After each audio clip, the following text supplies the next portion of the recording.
Man huwa afshalu zawj, ni yupi mwanamume ambaye amefeli kindoa. Walaysa almaksudu ataklilu min sha'ani rajul, na lengo sio kutaka kumfanya mume aonekane ni dhalili ama kumdunisha. Wala tahmiluhu wahdahu mas'uliyatun fashalu ziwaj, wala kuonyesha ya kwamba ni yeye ndiyo chanzo na ndiye wa mwisho kufanya ndoa iwe ni yenye kufeli. Faziwaju mas'uliyatu mushtarika, kwa sababu ndoa ni masala ya kushirikiana. Kwa hivyo hatuwezi kusema tu automatically ya kwamba ni mume ndio amefeli. La, kufeli kwa ndoa ni sababu ya mmoja katika wale wanandoa, kwa sababu ni majukumu ya kushiriki, ya kubebana. Lakini hunaka tasarufati min azwaj. Nini inasema tuseme ama tuzungumze kuhusiana na mume aliyefeli? Ni kwa sababu kuna baadhi ya vitendo ambavyo kwamba mume anaweza kuzifanya tahdimul bait, ikawa ndio chanzo ama sababu ya nyumba kuvunjika. Wa tutfiul mawadda, na ikawa ni sababu ya mapenzi kuondoka katika ile nyumba. Wa tazraul karahia, na ikawa ni yenye kuzaa ama kukuza chuki. Ndio kwa maana tunasema man huwa afshalu zawj, ni yupi mume ambaye amefeli. Kuna sababu nyingi, tutakuwa ni kuziangalia kwa ufupi. Wa kwanza ama sifa ya kwanza, alladhi yaj'alu dhulmu usluban, ni yule mume ambaye amefanya dhulma, kumdhulumu mkewe ndiyo njia. Wala ghadhabu lugha, na amefanya sirika ndio lugha anayoitumia katika nyumba yake. Wal ihmalu ada, na kumpuuza mkewe ndio ada na desturi. Ikiwa mume atafanya moja katika haya mambo matatu, bimaana amefanya dhulma kuwa ndio njia yake ya kutatua mambo ama ya kuendesha mambo, na hasira ndio lugha yake ya kutatua mambo, na kumpuuza mkewe ndiye njia anayotumia, basi itakuwa ni njia inayomfanya yeye anakuwa ni mwenye kufeli. Jambo la pili, alladhi yakdhibu ala zawjatihi wa yahunuha wa yakunu thiqatuha, ni yule mume ambaye anamdanganya mkewe, wa yakunu thiqataha, na anakuwa ni mwenye kusaliti uaminifu wake. Mume ambaye anamdanganya mkewe na anakuwa ni mwenye kumsaliti, huyo ni mume ambaye amefeli. Ya tatu, alladhi yufshi asraru baitihi wa zawjatihi linnas, ni yule mwanamume ambaye anafichua siri za mkewe na siri za nyumba yake, anawaelezea watu. Huyu ni mume ambaye amefeli. Ya nne, alladhi yadhunnu anna rujula ta'ani at-tasallut, ni yule mwanamume ambaye anadhania uume ni kuwa na utawala wa kimabavu kwa mkewe. Wa rafu sautu wal ihana, na kumnyanyulia sauti mkewe. Wal ihana, na kumdhalilisha. Anaona ya kwamba kuwa mwanamume ni lazima uwe utakuwa ni mwenye kumtawala mke kimabavu, utakuwa ni mwenye kumnyanyulia sauti kila mara, na utakuwa ni mwenye kumdhalilisha na kumdunisha. Huyo ni mume ambaye amefeli. Ya tano, alladhi ya'rifu alhiwara, ni yule mwanamume ambaye anajua kuna kuzungumza. Fa idha ikhtalafa ma'a zawjatihi, lakini pindi anapohitilafiana na mkewe, hajaraha, anakuwa ni mwenye kumgura. Au haddadaha bitalaq, ama moja kwa moja anakuwa ni mwenye kumtishia na talaka. Anaelewa ya kwamba matatizo yanapotokea ni yazungumzwe, na utampata anaambia watu wengine matatizo yanapotokea manyumbani kwao wazungumze, lakini pindi inapotokea katika nyumba yake anakuwa ni mwenye kumgura na anakuwa ni mwenye kumtishia na talaka. Huyu ni mume ambaye amefeli. Ya sita, alladhi yaj'alu kalimatu talaka silaha fi kulli khilaf, ni yule mwanamume ambaye amefanya neno talaka ndio silaha anayoitumia wakati wa mgogoro wowote unapotokea pale nyumbani. Huyu ni mume ambaye amefeli. Ya saba, alladhi la yara fi zawjatihi illa uyubaha, huyu ni mwanamume ambaye haoni kwa mkewe isipokuwa aibu, haoni isipokuwa zile kosa ambazo anazifanya.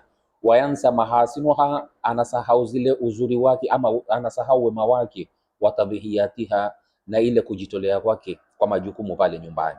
Kwa hivyo yeye anaangazia macho yake kwa makosa, kwa zile dosari na aibu ambazo mkewe ako nazo, lakini mke anapofanya mambo ambayo ni mazuri au ni mwenye kuyaona anayafumbia macho. Huyu ni mwanamume ambaye amefeli. Jambo la nane, alladhi yuqarinu zawjatahu bi zawjati la akharin, mwanamume ambaye anamfananisha mkewe na wake za wanaume wengine. Saa zote ni kumwambia mke, kwa nini usiwe kama fulani, kwa nini usiwe kama fulani, muangalie fulani. Kwa hivyo huyu ni mwanamume ambaye amefeli. Jambo la tisa, alladhi yahmilu zawjatahu atifiyan, ni yule mume ambaye anampuuza mkewe kihisia. Wayadhunnu anna almalu wataamu walmaskan wahdaha takfi, alafu kisha akadhania ya kwamba kumpatia pesa ama kumwachia mali, kumpatia chakula na kumpatia nyumba inatosheleza katika maisha ya ndoa. Jambo la 10, alladhi yahmilu abnaahu, ni yule mwanamume ambaye anawapuuza watoto wake. Thumma yuhmilu zawjatahu wahdaha mas'uliyati tarbiyatihim, ni yule mwanamume ambaye anawapuuza watoto wake. Thumma yahmilu zawjatahu, kisha anambebesha mkewe. Wahdaha, peke yake. Mas'uliyatu tarbiyatihim, jukumu ya kusimama na kuangalia watoto wake. Jambo la 11, alladhi yaksu fi kalamihi, ni yule mwanamume ambaye anakuwa ni mkali kimaneno kwa mkewe. Thumma yubarriru isaatahu bi annahu kana ghadiban, kisha anajitetea kwamba mimi nilikuwa nimekasirika. Bimaana anafanya mambo kusudi, kisha anakuwa ni mwenye kusingizia kwamba nilikuwa nimekasirika ndio nikafanya hayo. Huyu ni mwanamume ambaye amefeli. Jambo la 12, alladhi yamna zawjatahu huquqaha, ni yule mwanamume ambaye anamnyima mkewe haki zake. Au yastahdimu almal, ama akawa ni mwanamume anayetumia mali, wanafaqa, na kusimamia majukumu pale nyumbani. Wasilatu liliqab wasaitara, ndio njia ya kumaadhibu mkewe na kumtawala. Huyu ni mwanamume ambaye amefeli.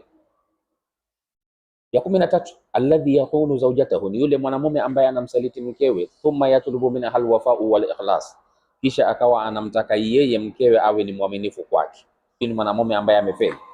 Jambo la 14, alladhi yasmahu li ahlihi bitadahuli fi kulli tafasilu hayatihi azawjiyya, ni yule mwanamume ambaye anaruhusu jamaa zake wawe ni wenye kuingilia mambo ya ndoa yake. Panapotokea jambo lolote katika maisha yao ya ndoa, basi anakuwa ni mwenye kuruhusu familia wakawa ni wenye kuingilia. Huyu ni mwanamume ambaye amefeli. 15, alladhi yarfudhu al-i'tidhar, ni yule mwanamume ambaye anapokosea anakataa kuomba msamaha. Liannahu yadhunnu anna al-i'tidharu yanqusu min rujulatihi, kwa sababu yeye kwake anadhania ya kwamba kuomba msamaha ni kujishusha hadhi kama mwanamume. Anaona mwanamume si mtu wa kuomba msamaha. Huyu ni mwanamume ambaye amefeli. Ya 16, alladhi la yashkuru zawjatahu, ni yule mwanamume ambaye hamshukuru mkewe, wala yaqdiru juhudaha, na wala hawi mwenye kuthamini jitihada ambazo kwamba anazifanya. Bwana Mtume sallallahu alaihi wasallam anasema la yashkuru Allah man la yashkuru an-nas, hata mshukuru Mwenyezi Mungu yule asiwashukuru watu. Kwa hivyo ikiwa mwanamume hawi mwenye kuziona na kuzithamini jitihada ambazo kwamba mkewe anazifanya, kisha akawa ni mwenye kumshukuru, huyu ni mwanamume ambaye amefeli.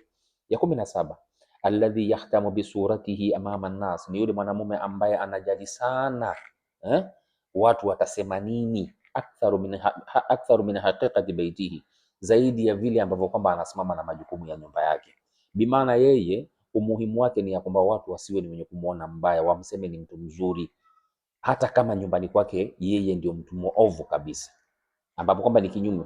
Mwanamume anafaa awe mzuri nyumbani kwake zaidi ya vile ambavyo kwamba anakuwa ni mzuri kwa watu kule nje. Jambo la 18, alladhi yansa anna alqawama mas'uliyatun wa taklif, ni yule mwanamume ambaye anasahau ya kwamba usimamizi ama uongozi ni masulia na wa taklif, na ni taklif ambayo atakuwa ni mwenye kuulizwa kwayo. Walaysat idhna bidhulmi wa tasallut, na wala haimaanishi ya kwamba umepatiwa ruhusa ya kudhulumu na kutawala kidikteta kimabavu. Kwa hivyo ikiwa mwanamume atakuwa ni mwenye kufanya haya katika haya mambo 18 ambayo kwamba tumeyasema, basi huyu anasemekana ni mwanamume fashil aliyefeli. Mwenyezi Mungu Subhanahu wa Ta'ala anasema katika Qur'an, ar-rijalu qawwamuna 'ala an-nisa, wanaume ndio wasimamizi juu ya akina mama.